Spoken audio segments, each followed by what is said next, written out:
So, 3D printing has gotten lazy. Let's talk about it.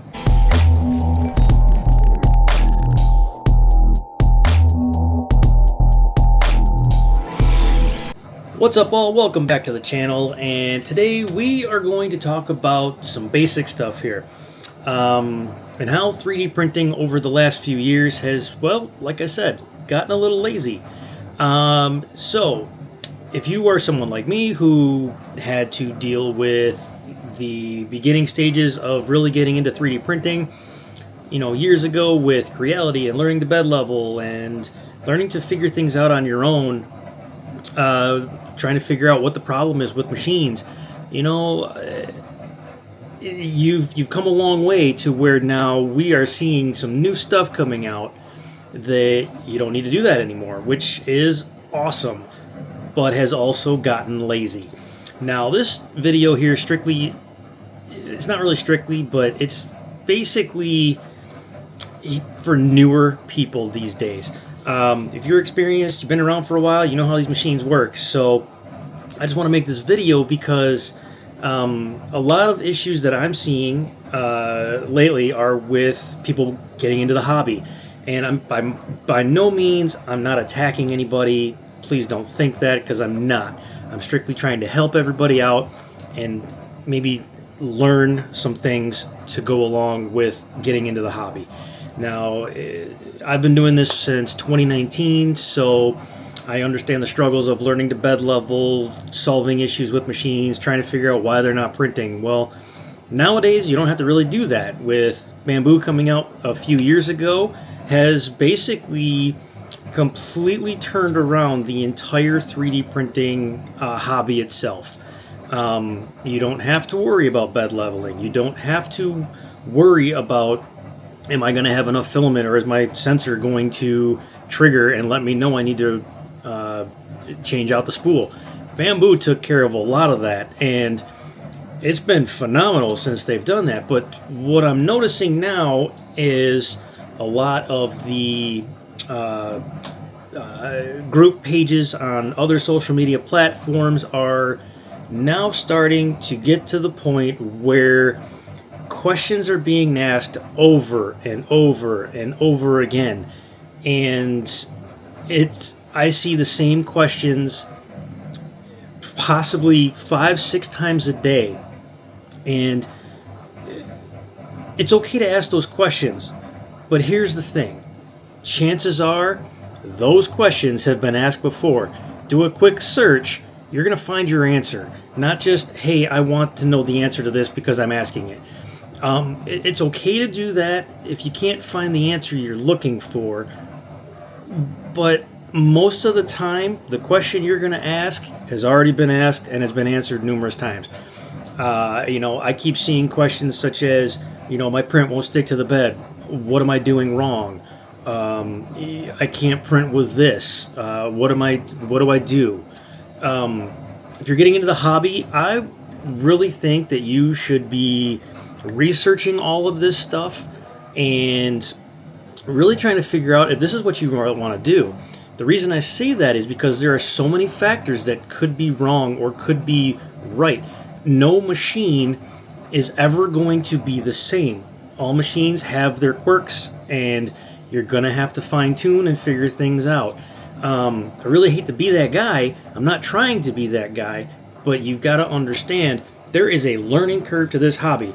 I know these companies nowadays are saying it's 15 minutes, print out the box, you're good to go, you can 3D print anything. But the moment a failure happens, you don't know what to do, you don't know how to fix it. And it's unfortunate that you don't know the mechanics of what it takes to learn what it needs to be done, which you're asking the questions, which is great. But unfortunately, because of some of these groups that I've noticed, they've become very toxic. So when I say toxic, I mean they're seeing, the same questions asked over and over, but you're getting the stupid remarks, you're getting the stupid comments, you're not getting the answers you're looking for, and that's unfortunate. Now, it might be frustrating for them because they're seeing the same stuff over and over again, and they only know what to do at this point, but try to be toxic or make fun of or discourage anyone doing that. So I try to avoid those pages as much as I can, because they are so toxic. I don't really even go in them hardly anymore. Now recently with another printer that's being released, I'm starting to see a lot of questions that can't really be answered right now because it's a new printer that only a handful of people have. And I'm seeing questions that are now being asked of, hey, has anyone seen this? Or hopefully the multicolor is coming out with this like in the next couple weeks because I just bought this. And when they've already announced, like when this company's already announced when they're releasing a multicolor, but yet I'm seeing people still asking when it's coming out. It was all released on the day of the release of this printer. Now there's the other pages, like the Creality pages. Man, I gotta tell you, they are toxic, and it's very discouraging to a lot of people, and it sucks. I'm not gonna lie, that sucks to see. But with the release of the K2 Plus and the multicolor, even I have been seeing probably 3 or 4 times a day, when is the multicolor coming out for the K1 Max? Nobody knows. Everyone's speculating. Now I believe they did say it's coming in around March. But I didn't really see the official statement, so that was a hint. But again, I don't know. But you see those kind of questions all the time, and I'm basically saying you guys got to do your research. I know it's very simple to go on those pages, ask the question, hopefully to get the answer, and it solves all your problems. But unfortunately, that's just not how it works with those pages. And I just wanted to talk about those, so I don't want you guys being discouraged getting into the hobby that people aren't answering the questions, and because there's so many factors at play. So just like I said, if for some reason you have a question, quick search on the pages first just to make sure that question hasn't been asked before, and I'm sure the toxicity of all of those pages will probably change over time. Now, one last thing I just want to say, I encourage everybody to get into this hobby. It is a phenomenal hobby. I've built a lot of cool stuff, even that droid back there. I'm going to be taking some 3D printed stuff, and I'm going to be basically working on this Home Depot Stormtrooper, and you can even see all the cool helmets that I've made for myself. And it's a phenomenal hobby. It's a blast. It's a lot of fun. You get to meet a lot of really cool people, and you actually can become really good friends with a lot of them as well. So I highly recommend sticking around and getting yourself through it. But definitely go through, look at older videos, especially with like Ender 3s and Crealities, and kind of look at all those older printers that are out there for learning the bed level and learning for tramming and calibration and all this other stuff. Give yourself a little bit of referencing and some good videos and tutorials and things like that. So this way, if you come into a situation where these new printers are somewhat plug and play out the door, you're printing in 15 minutes, if you have an issue, you kind of have an idea of what to look for. Just typically with me, I know what to look for because I've been doing it for quite some time. And if I get a clog, I know how to fix it. If I don't have an issue, or if I have an issue with something not sticking to the bed, I know how to fix it. Manually leveling a bed these days is pretty much gone, and that's nothing wrong with that at all. Makes it a much easier experience and much less frustration that I've had over the years trying to learn how to do it and get prints to stick. Basically, just guys got to do some research. I know it's so easy to just simply ask a question and this is my question and I want the answer. But it's not always going to be that simple. Yes, some stuff might be simple, some stuff might not be, but you're going to have to take your machine and learn how to fix problems on your own as well. I'm not trying to be that guy. I'm really not. It's just that I've been doing this for a while, and you've got to learn the fundamentals of getting into this hobby.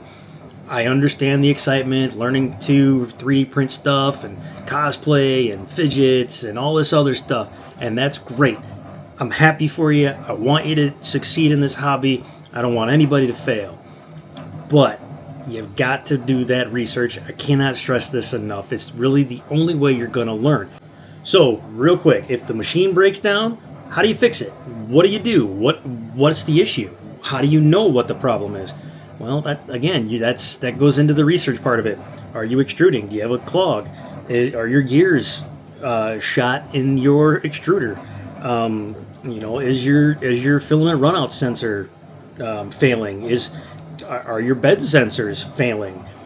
A lot of these printers nowadays have numerous sensors, so that way it makes the experience much easier. So now you're going to have to really start digging in on learning how to learn these newer machines where they've got more parts that can now break. And yeah, if you're going to get one of these newer machines and you want to start off with a newer machine like this, you need to watch some videos. You need to learn how to repair it, because you're gonna end up not having much fun if you don't know what you're doing. You ask the question of, hey, I broke it, how do I fix it? And then all of a sudden you're in those pages again and no one's helping you. I'm trying to help you guys out. I want, like I said, everybody to succeed at this point. But I can't stress this enough. But that's it, guys. I wasn't really trying to rant or anything like that. I'm just trying to open up some eyes here, letting you guys know you got to get some research taken care of on these machines or in this hobby itself. Nothing is just point, click, and shoot. And it's never going to be that way. You're going to run into clogs. You're going to run into other issues. You're going to try to figure out why this isn't printing. You're going to get successful prints. How did I get to that successful print? How did I not get to that successful print? What did I do wrong? What did I do right? It's all a matter of learning your basics, taking a look at everything, doing some research. I'm doing this video completely from scratch. As you can see, some of the errors that I've done throughout this video, just because I want to be real with everybody. I don't want to edit something. I don't want to throw something out there that's been edited. I want real with you guys. And just to show you that, I care and I want the best for everybody. And please don't ever hesitate. I'm always available for a question, or if you have concerns or anything, always message me. I will normally answer everybody, unless, again, you're toxic and it comes off as something ridiculous. I won't really mess with it, but 99.9% of the time, I'm going to answer your questions no matter what, especially if it's in the comments or you follow me on any other platform.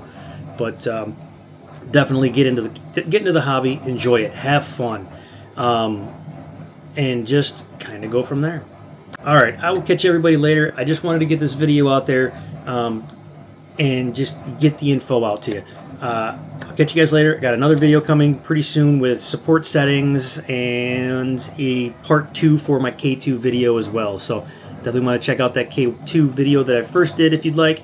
Otherwise, I will talk to you guys later and see you on the next one.